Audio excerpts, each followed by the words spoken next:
First up on the agenda is public comment. Is anyone here? No, okay, great. And then next is presentation on change in the fiscal year. Is there a particular place to sit or stand or Stand. wherever? Yeah. Okay. Yes, very comfortable. So I'm JB Cody. I'm a principal at the Bonavia Group. Thank you for having me here tonight to talk about this plan to change the fiscal year. I have a short little presentation that's up on the screen there. Before we get started, do you need help with switching the? Sure. It's on some Word docs. I can do that.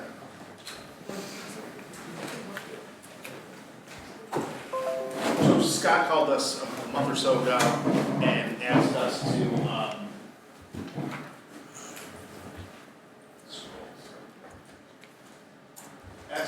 if we could help kind of walk through the library process and changing the fiscal year. We've done that a few times for other clients of ours, so we said that we'd be happy to help out. So we met with them a couple weeks ago to kind of sketch out a plan of how to go about changing the fiscal year. So it's very thoughtful that, you know, there's a long runway here, so you can take some time to do it. So the plan is to change the year and to June 30th from the current December 31st, and it's going to be effective on July 1st, 2020. So the fiscal year end will end June 30th, 2021. The current year will end as it normally would on December 31st, 2019, and there'll be a normal audit as is usually done. Then they'll have a 6-month stub period that will run for 6 months and end on June 30, 2020, and there will be an audit done for that stub period, and then the July 1st, 2020 year will begin. The fiscal year change will start that. So that's kind of the plan. Great, I just want to stop for a second because we didn't put an intro to that, which is on me. If you remember, we were talking about changing the fiscal year for some time. Does anyone want to know about why we want to change the fiscal year? At least That's going to kind of be in here a little bit too. super. And then if there's any other reasons, we can put those in there. So why change the fiscal year? So first is to get in sync with the Albany School District, who levies the taxes for the library. Second is you'll match the fiscal year with the voter-approved budget and also the tax cap. They'll match the fiscal year with the board terms, and it will definitely be less financial reporting and accounting effort. The biggest thing there is there's kind of like 2 budgets that go on. You have to track the budget for your fiscal year end, and then you have your other budget. So that will now kind of be in harmony, and it'll save some time in financial reporting and accounting effort, so less duplication of effort. So that's kind of why. I don't know if there's any other reasons that were out there. I think those are the big points that we talked about.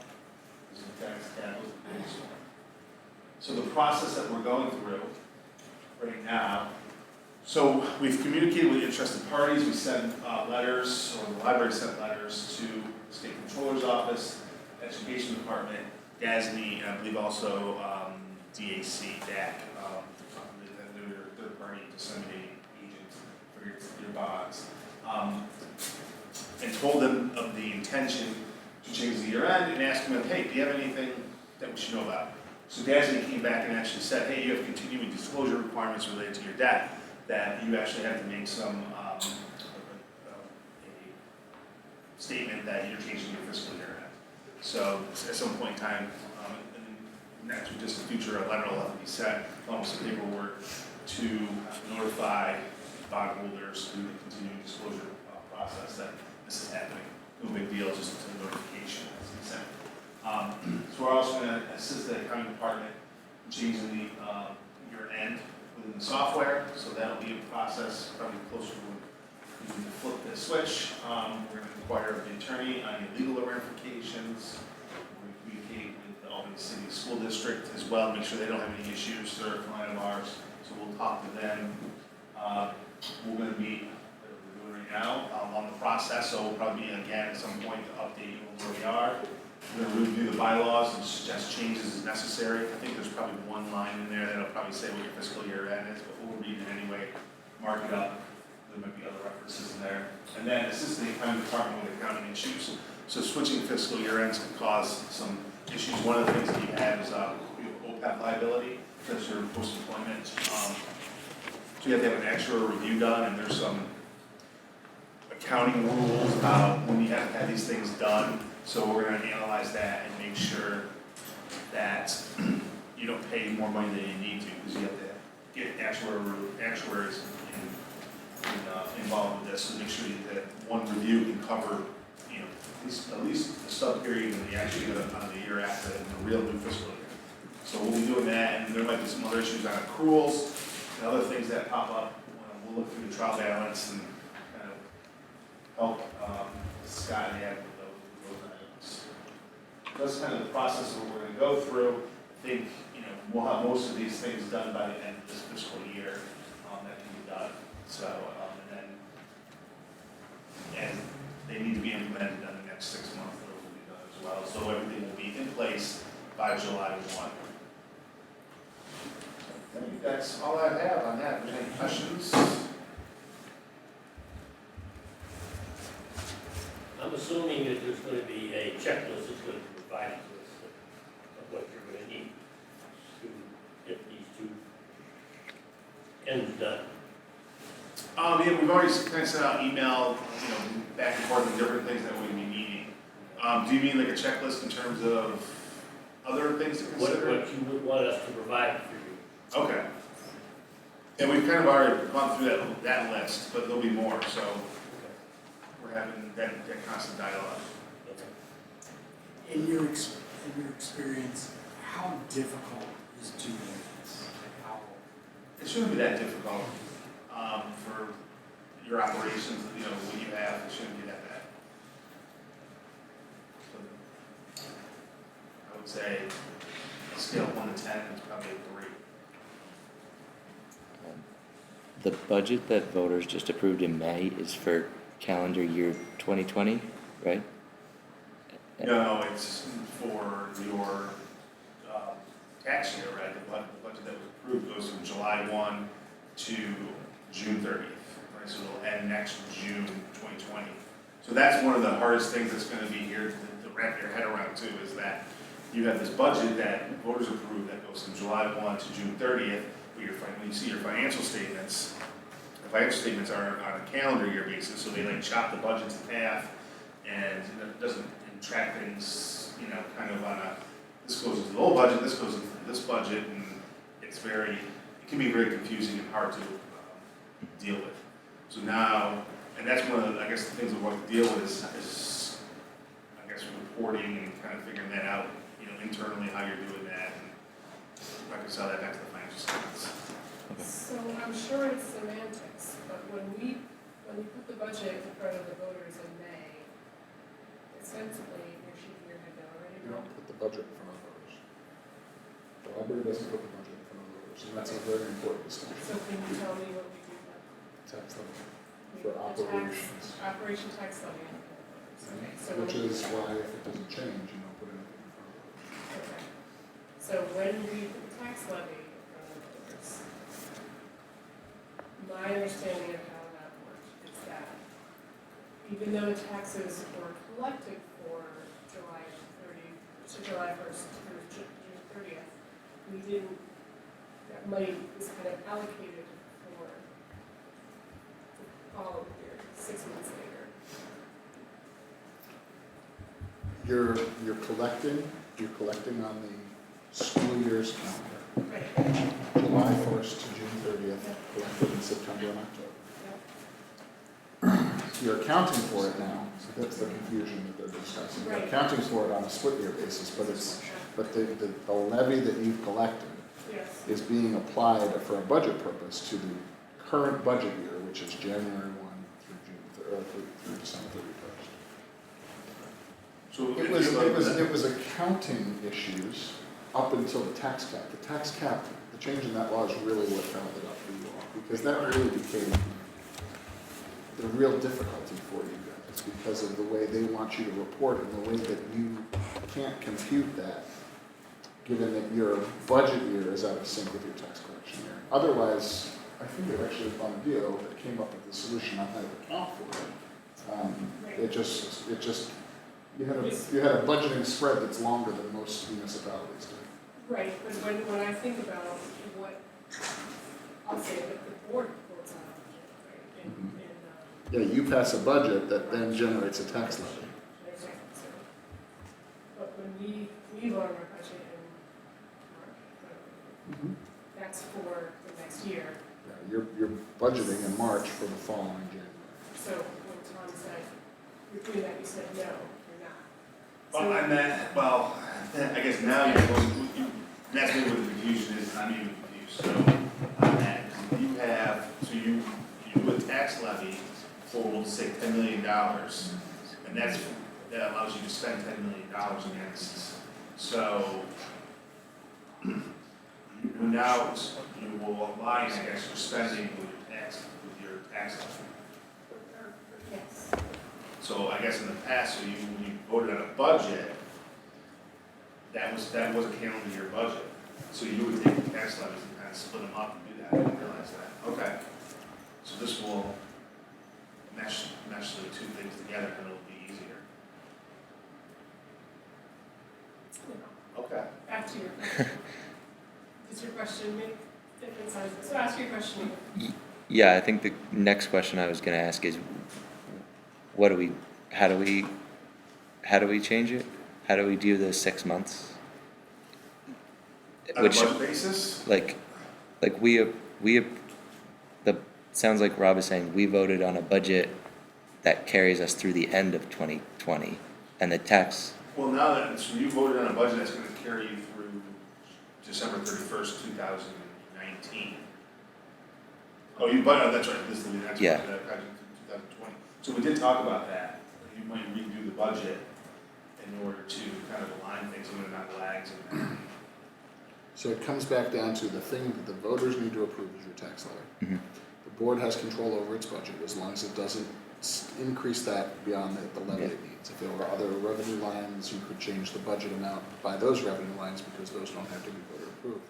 So essentially what you're gonna do is, by the magic of modern accounting, you're gonna create a half-year budget. Alright, we call it that stub year, and that'll get you back on your cycle that you wanna be, and they'll declare your new fiscal year, July 1st, 2020. Yes.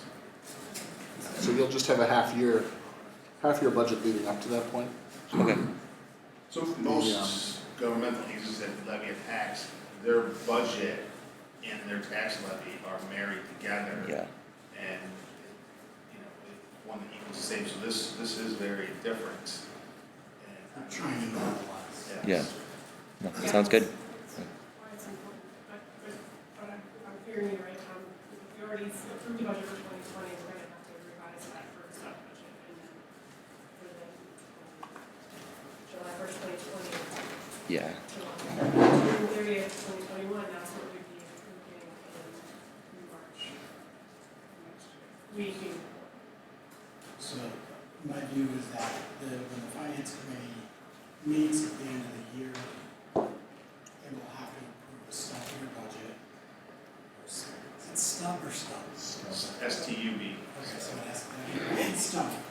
Stub budget, so we'll have to approve a 6-month stub budget for January until June. And then we'll also have to build a budget after that, so the finance committee's got a little bit of work. Robert, are there many school district public libraries when the fiscal meets the school year, switching from January to December? Well, as I sit here today, I'm not sure I could give you numbers. I can tell you that anybody that we're doing new, we try not to create this problem. There are still some that are out there. You probably recall when the tax cap issue came up, DLD, Division of Library Development, and OSC, Office of State Controller, were pushing libraries to make these changes, and NYLA pushed back and said, we're not going to make the changes, we don't need to make the changes, but now I think we can see some of the wisdom of making the changes. So I don't know who's left and who's not, but there are still some libraries like you that are off cycle, and it creates a problem with respect to computing the tax cap, because when you're setting your budget in March, April, and May, you don't have the factors that you need for a operating budget that is, starting in January. They just don't get published until July, August, so.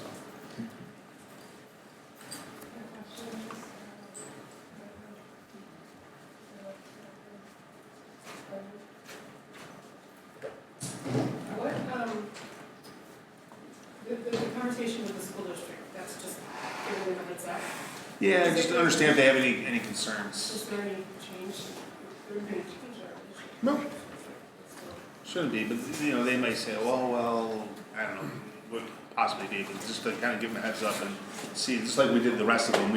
We weren't asking for permission, we were just notifying that, it was happening and that, to let us know what's going on, if there's any issues, so. The only thing that could be of an issue, and I don't even want to call it an issue, is that we are parties to an agreement with the school district on tax collection and disposition of those funds, and that may actually make reference to how the funds are delivered for the operating budget. It just may be a requirement, but it's basically a tax budget collection agreement related to the refinancing of the bonds a couple of years ago. And I just have a vague recollection that it treats the operating taxes and the capital taxes differently. Would that be would that agreement be in any of your bond documents?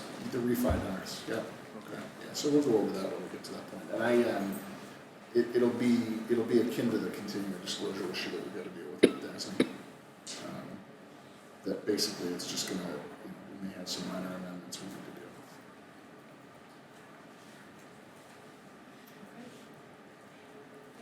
with. Okay, thank you. Have a good night. Next on the agenda is new minutes from August.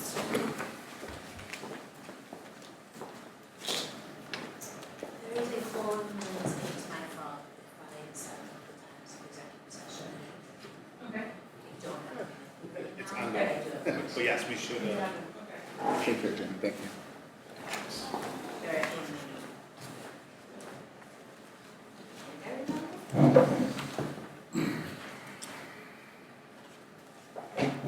So, I don't know if we're able to look at them. session improvement of the law information. I'm sorry. We had an executive session that ended after we left out. Jen hasn't been mentioned. Oh, you need, so you can't finalize the minutes? Maybe we just, stay until next month. Okay. They still need to be available public in draft, but we just leave them up in draft until the board approves them. I'll send an email. This is We'll have to leave them in draft until the next board meeting. Correct, but they have to be available in draft.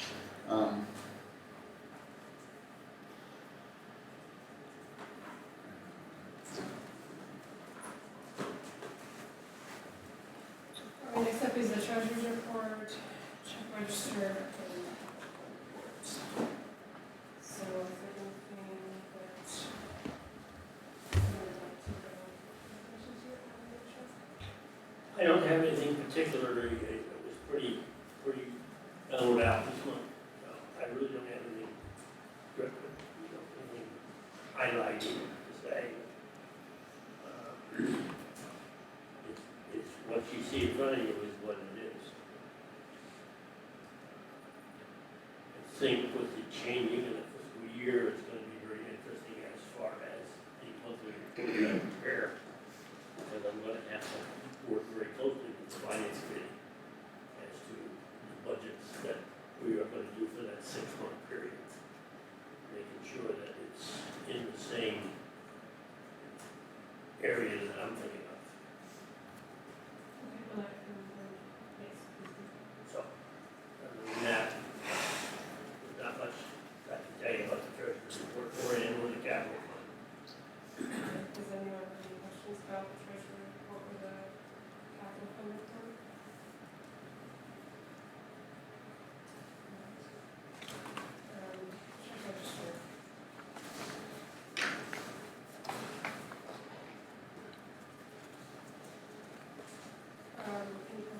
opening membership. That I'll take a motion to approve. So you don't like it? Sustainability. Just keeping it.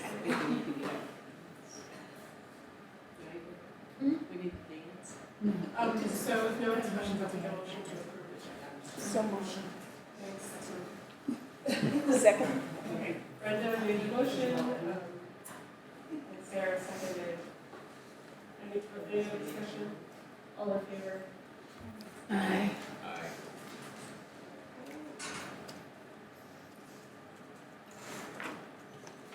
Then I don't think we have any committee liaison reports, or You need to do the capital.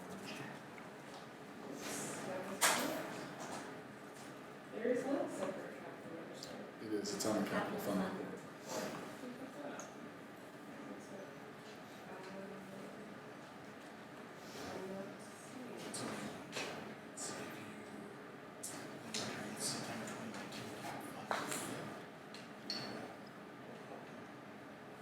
Ah, there it is. Okay, so I'll take a motion to approve the capital funds register. Thank you, and a second. Thank you, all in favor? Thank you for that. All right, so I don't think we have any committee liaison reports. All right. There was no ultimate things in August, so tomorrow is the. Okay, great. So, next on the agenda, when we approved our part of the, third party strategic plan last month, part of what we were going to do is add a few items to the agenda, and here they are. So one is, APL trustee representation at community events. And this is your opportunity to tell about events that you've gone to in the past month, as a representative of the Albany Public Library, and make yourself known as a trustee. As well, and we'll also talk about upcoming events that we have opportunities to as trustees. So, does anybody have any needs to talk about?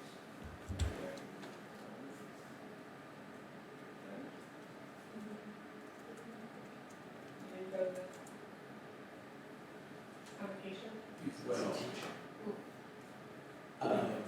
I had talked to Scott about that in the summertime. I had originally thought about being closer to the school board, and then I realized it's a huge conflict of interest because I'm part of the teachers union.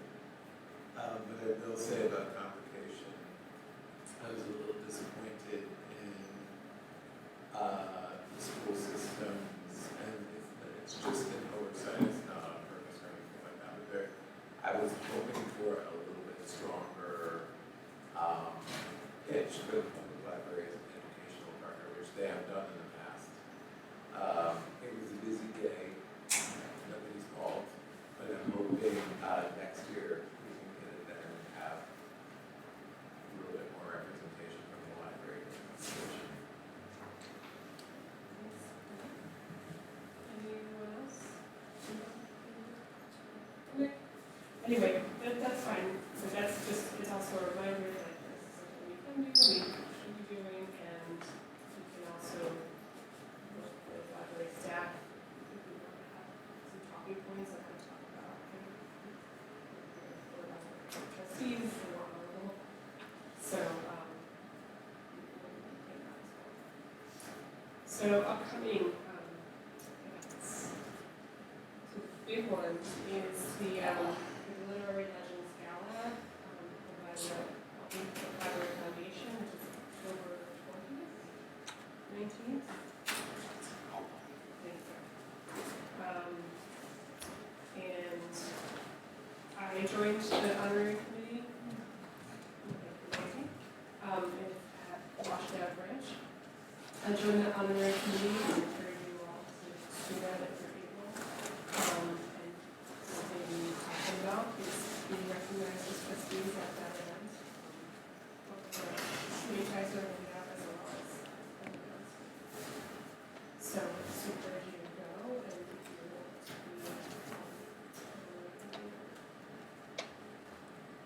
Any other things going on in that podcast?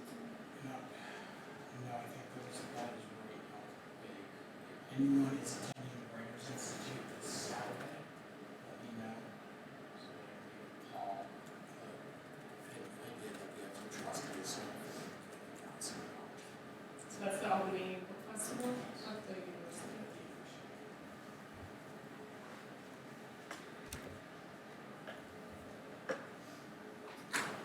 All right, so again, usually this is the first one that's on the agenda, this will be here regularly, and so we'll be adding to these as we go on.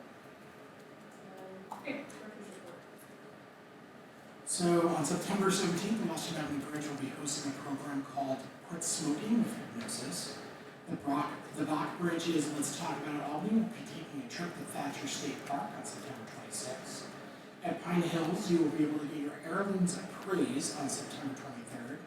And at the Delaware Branch on October 1st, patrons will learn how to write winning business plans. And as always, that's just a very, very tiny sample of the programs that we have coming up in the next few weeks. Looking back in August, services in August, 4 branches from across the district collaborate to bring science programs to the Boys and Girls Club summer camps and also the Metropolitan Baptist Church camps as well. At Washington Avenue, families, children, and teens were invited to a Hamilton's sing-along at the Washington Avenue Branch, which was extremely popular. The Arbor Hill, West Hill Community Block Party was a hit with a very healthy turnout. And a big thank you to Brenda for coming out and being a part of that, supporting the event, and being the attending trustee. The Bach Branches Let's Talk About It Albany was facilitated by local author Akun Medor, who led a conversation about the history of Albany transportation. Pine Hills is hosting a program called Rescue Mondays, a film series about rescuing animals. At the Delaware Branch, staff have noticed a renewed interest in the Spanish language collection. And at the Howe Branch, adult patrons practice meditation in groups. And North Albany Branch patrons learn basics in citizen journalism. And again, small sample of what we did, but those are some highlights. Operations-wise, August saw severe weather, which took trees down at the Delaware Branch, which as of yesterday had been removed. The same storm also created network issues at the Washington Avenue Branch. The Barrel World Books bin has been moved from Washington Avenue to Pine Hills to help alleviate parking issues and traffic issues. Work has continued at the Washington Avenue Branch, including moving some community partners. So if you're on the second floor of Washington Avenue Branch, you will now notice that Literacy New York is much more noticeable, and it's going to have some additional traffic in that hallway. The administration has been busy working on a transition for facilities, meeting with vendors and contractors about planned projects. The New York State Department of Library Development Construction Grant was resubmitted with an addition to the Delaware Avenue project. We basically added an upgrade to the HVAC system that's been suggested by our vendors. This was requested by Upper Hudson due to an increase in available funding. Statistics, August was a busy month for the library. Program participation outpaced both last year's numbers and the 3-year average by 16%, which is significant. Arbor Hill has nearly doubled the number of youth participants compared to this time last year. Door counts across the district stayed steady. Room usage was at the same compared to this month last year, but higher than the 3-year average. Computer use is slightly down compared to the same month last year, but flat against the 3-year average. And material circulation is down, except for Arbor Hill is bucking the trend by having a positive circulation number of about 2%. And we've also seen a significant increase in reference transactions across the nation. So that's my report. What do you think is it time for questions? I will open the floor to questions. Okay. What do you think is driving the increase in reference? Google searches are a total mess, and I think everybody's starting to realize that not everything on the internet is true. So I know it's a surprise. That's awesome. Yeah, I worked the desk, I think, a month before last, and I was really surprised by how many traditional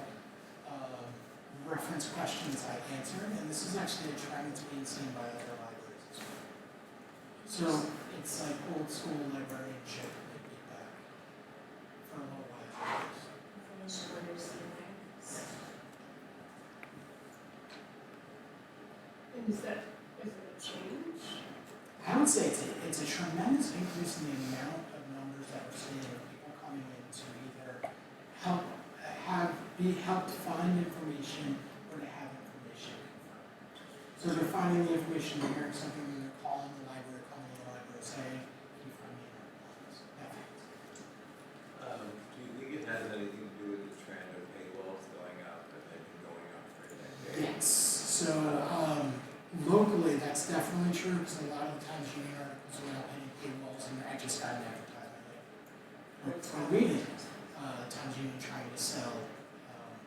So yes, I do think. I think what a lot of people are doing is they're seeing articles on social media, they know they can't click on them, so they're coming to the library and asking questions and getting additional information. But even like getting a phone number for someplace that used to be really easy, now it's not nearly as easy. Any who thinks suddenly you're looking at a crime record, we know something about the follow-up question, do you collect demographic information when you do references? No, all we do is collect the amount of time that's been spent on the question, whether it is directional, a more traditional library question, or helping somebody with digital literacy skills, and then how much time is taken, is it like a 1 minute thing, is it a 2 minute thing, is it like a 15-minute thing? But we don't, I would be really uncomfortable with collecting demographic information. When I say, I meant like, well, okay. Like the type of question? Yes. Yes, we've definitely started, I know that Melanie set something up, where we're starting to track that as well. We want to, at the end of the year, be like, what questions are we answering? Are they directional, or are they, how much time are we actually spending on basically digital literacy instruction from the reference desk and public computer?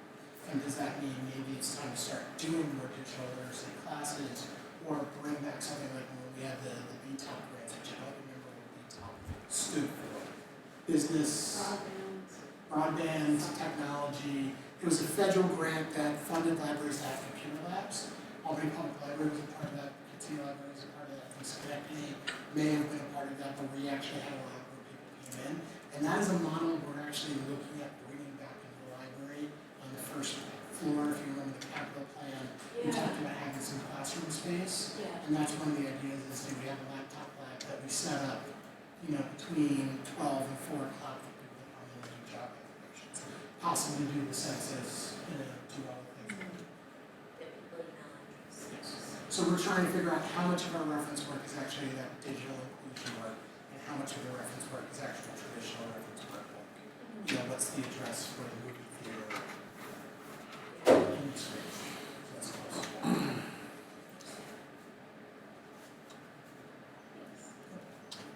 Any other questions?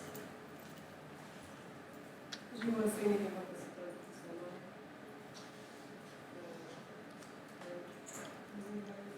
No, if anyone has any questions, I attended a really great conference / summit about safe safe educational environments. It was put on by CHC, the School of Cyber and Security through SUNY.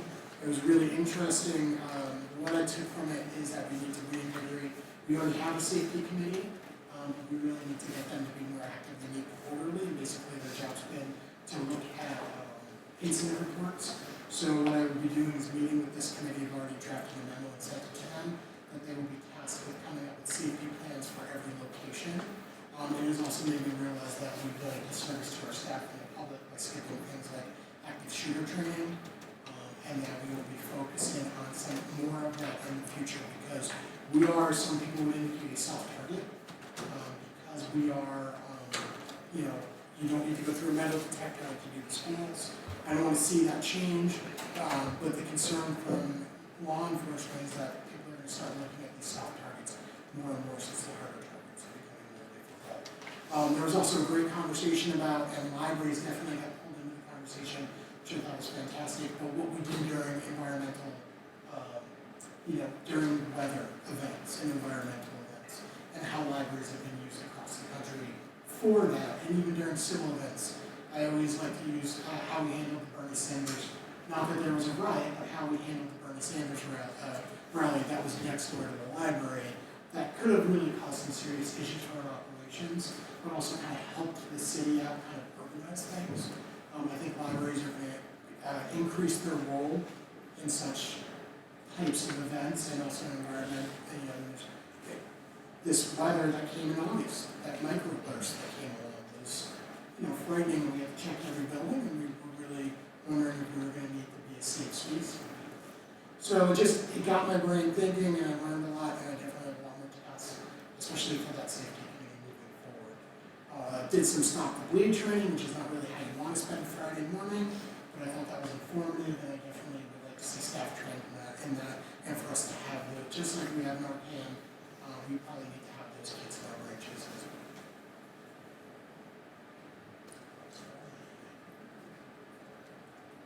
Okay, move on. We've got a memo about the Ulster training thing. Does anybody have any questions about that? That came out before the packet. And it's proposed to close library for an additional day to have time for the training, which they not only is required, but also necessary for customers.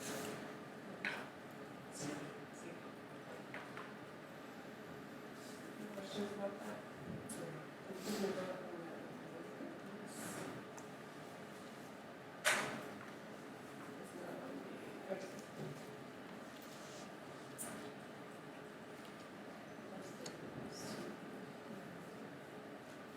All right, so we've got it. All right, so I'll take a motion to increase Sarah. Second. Jenna, thank you. Any discussion? Okay, all in favor? Aye. Okay.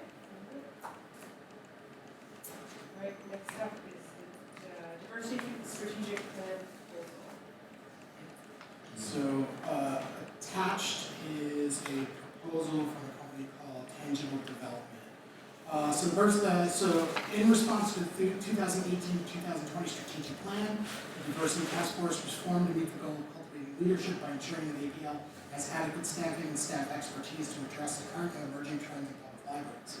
As a tactic, the task force was charged with doing an analysis of the current hiring processes and how they can be changed to make our workforce more diverse and reflective of the community. After a year of study and analysis, the task force has found that the organization does not have the expertise or capacity to take on this work, and the group has recommended hiring an outside consultant to develop a diversity plan for the organization. The diversity task force and the administration have met with Tangible Development multiple times to discuss a strategic diversity plan for the Albany Public Library over the course of 1 year. Tangible Development has worked with several libraries in the region and has a fantastic reputation in the area's business community. The committee came to this decision or this suggestion on their own, but I've actually worked with Tangible Development through my volunteer work with LTV, Leadership Tech Rally, which is a part of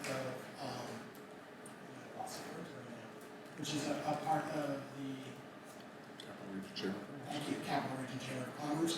I've seen the work they've done. I've read a lot of the stuff that they've written. So I'm really impressed with their approach to diversity and inclusion in workplaces. I'll second that. We've worked with this company, and I know that many of our libraries are working with this company on similar. I think you picked well.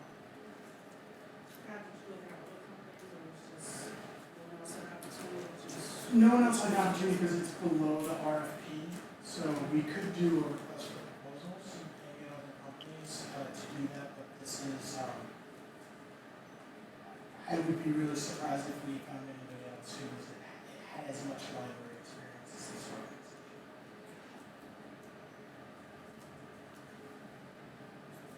And so are you, you're asking us to go on this tonight? Yes. Okay. So any other questions about the scope or the budget? So the budget total is $14,873, and this is going to be a year-long process, and the product is going to be a diversity inclusion Is the date? Formalizing the plan, the goal, and Doing the research. research that sponsor expectations. What at the end of the first month? So what they'll be doing is they'll be doing research into our organization, trends in the area, and also trends regionally as well as within the library. Looking at what other libraries are doing, and then based on their expertise, making suggestions of how we can change not only our hiring process, how we select positions, how we promote positions, but also my concern is how do we retain talent that's diverse. And then going through that, and then analyzing how we do it now, giving us suggestions on how we can change in the future, and helping us assess goals that we can try.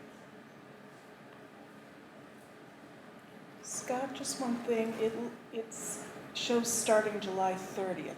I don't. Yeah, no, that's the one thing that needs to be fixed, and that's when we really start talking.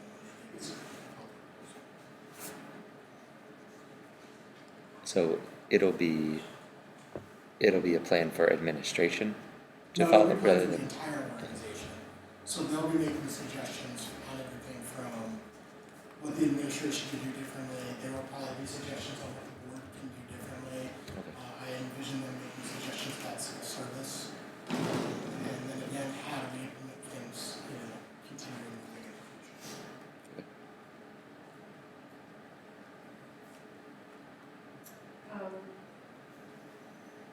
I think this is interesting, and I would, should the board agree to inform that I'd be interested in updates, not just when the plan is done, but maybe even just like we do the strategic plan updates.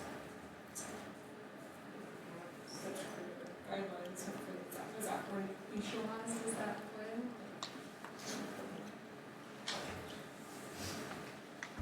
Any other questions about that before we vote? Just one quick thing. It says this is phase 1. No, there's some changes that have been made to this since they were given this proposal. They want to do some additional stuff with us, but we need to focus on just the hiring part of it. So there are other phases about our programming, and about the way we operate externally. But since this proposal, since I've looked at it, they've been spoken with. Let's work on this. Fine-tuned. So that price, that phase one price includes phase 1, 2, and 3 in the proposal. No, that's phase That's what? 1. Phase 1. So So that's, don't look at it as a phase, look at it as phase 1 is a project in which we're working. so it actually says phase 1, 2, Oh. and 3 in the description, so it's. I'm sorry, I misspoke. It will be all 3 phases. Okay, now I'm confused. So phase 1 is Yeah, no, 14,800, and phase 2 would be an additional, and phase 3? No, this entire thing should be 14,000. So I would say let's table this. Let's go back, let me go back, sorry about that. Let's table it, and let me go back and get clarification.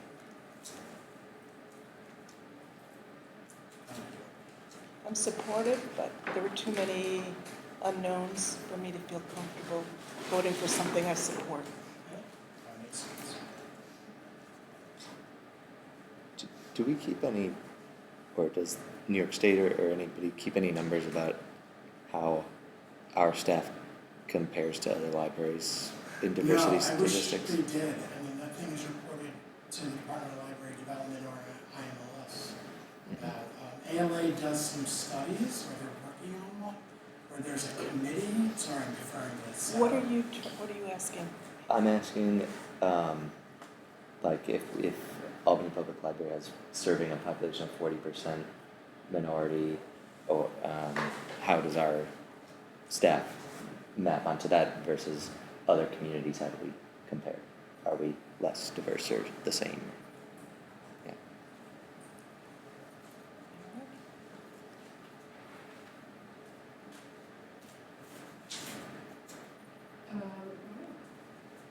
So next on the agenda is the early closing for the foundation gala. So every year for the gala, we've closed the branch early just to help it set up and get things set and moving forward. So we're just asking for the same thing This year, it's just closing one branch, Welsh, and the branch of the gallery will be at 3 p.m. I'll take a motion to approve that. Few seconds. Any discussion on that? Okay, all in favor?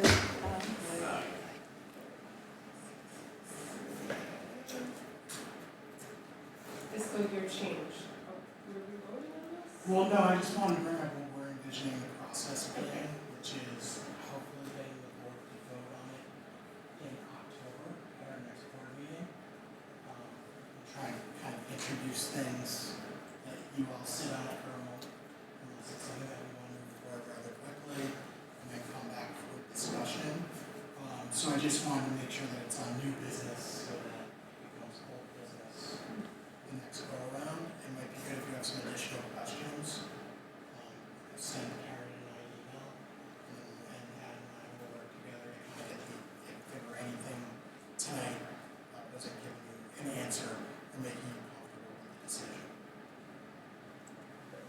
I informed IDEA and also DLD that we're probably looking at an October vote. But again, we have a pretty healthy timeline. We really kind of were intentional about laying this all out. They were surprised about how much we had planned this out before we met with them. So we have some time to talk about it, think about it, and for some of us, we feel like we've been talking about it. Yes. Other years, but with newer board members, we realize it's probably something that we should talk about one more meeting. And if you think about it after this meeting and then either come back next month and ask us on the spot, but I always prefer if you want to get a healthy, in-depth answer, it might be better to ask us. Sounds good, thanks. So I have one question. I'm not even sure if I can ask it clearly. So in 2020, as Tom brought up, in March of this year, the board voted on the budget for 2020.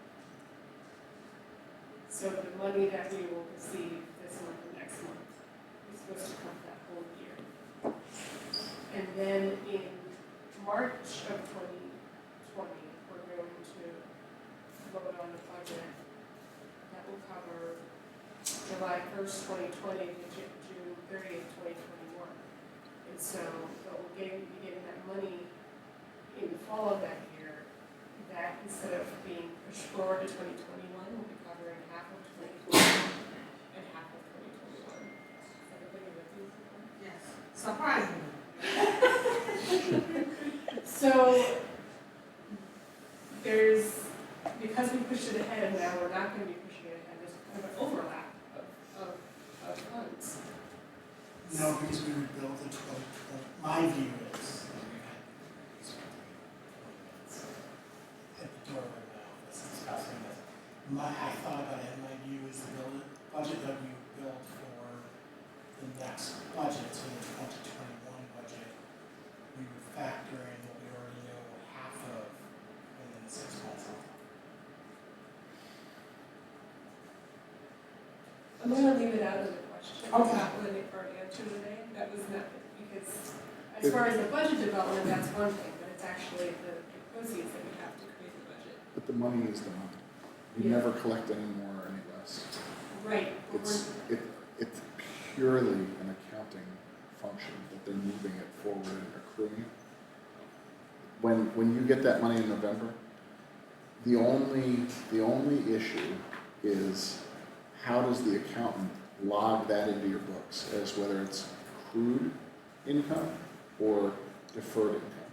You know, is it money that you're going to spend right now when you get it, or is it money you're going to spend off in the future? That accounting is going to change. Right. But the money's still going to come in at the same time. Right. It's just you're going to use it sooner.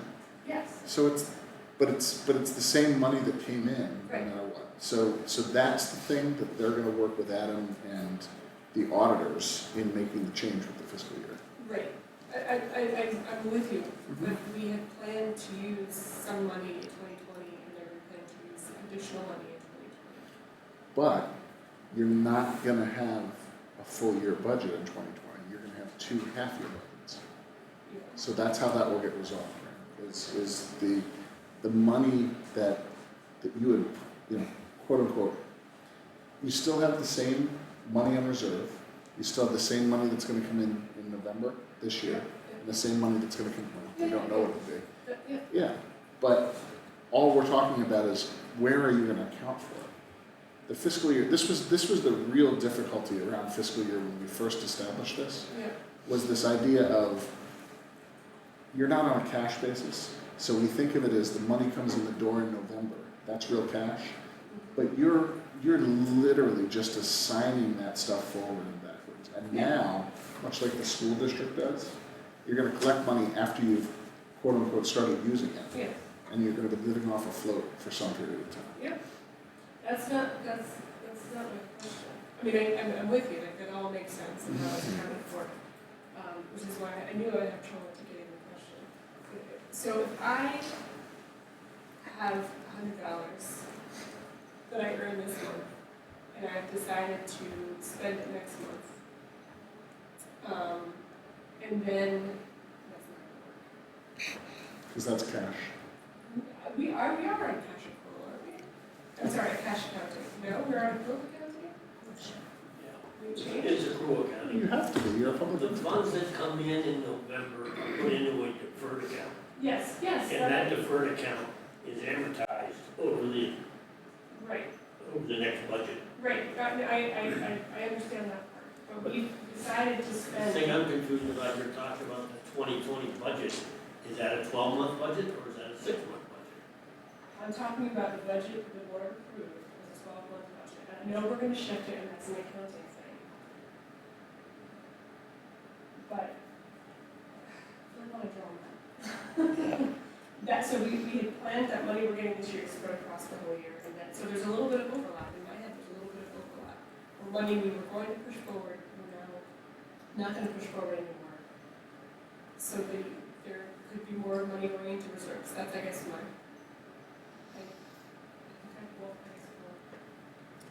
No, I mean, it would only work if there were gonna be more money, but there's not. No, I understand there won't be more. So how could it go into reserves? You still have to spend it. You're Yeah. just gonna change, it's literally the question of when is money collected from the November 2019 tax levy? What budget are you gonna assign it to? Right. And once you get through this process, you'll basically have done an accounting function to move everything back 6 months.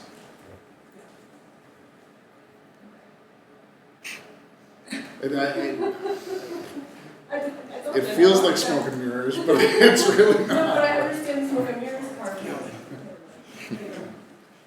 Does anyone else have any idea what we're talking about? I understand the concern, I do, but I also understand the process and how we catch it up.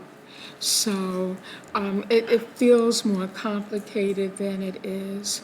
I think that what we'll see is a normalization, you know. So we just have to get through that one short 6-month period, and then we'll be normalized.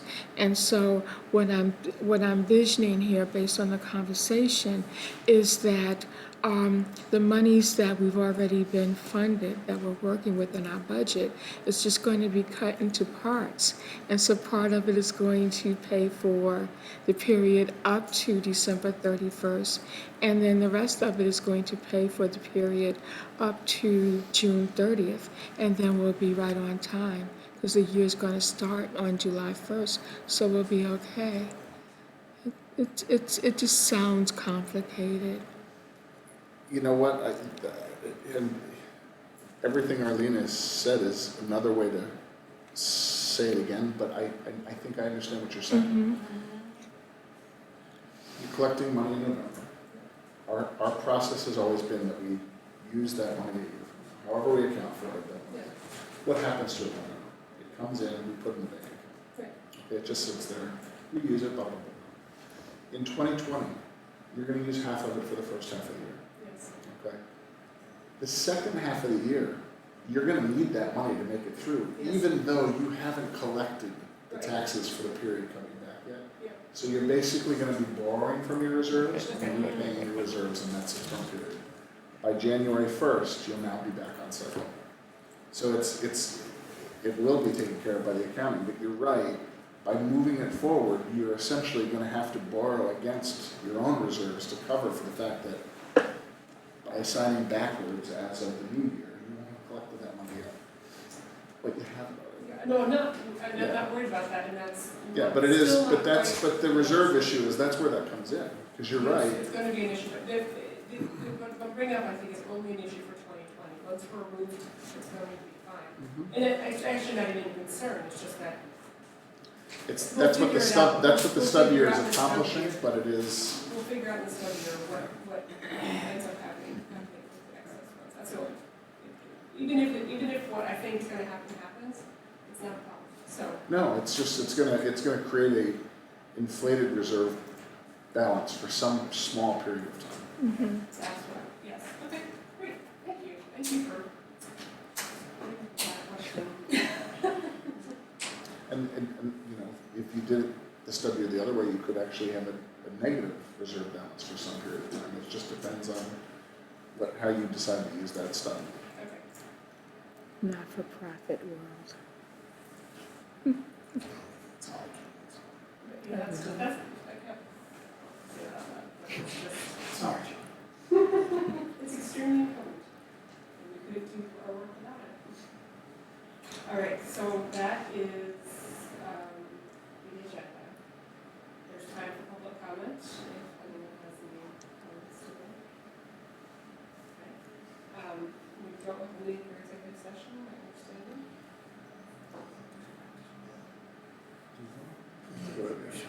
Yeah, I think we should go into an executive session to discuss matters dealing with a real estate transaction that could affect value.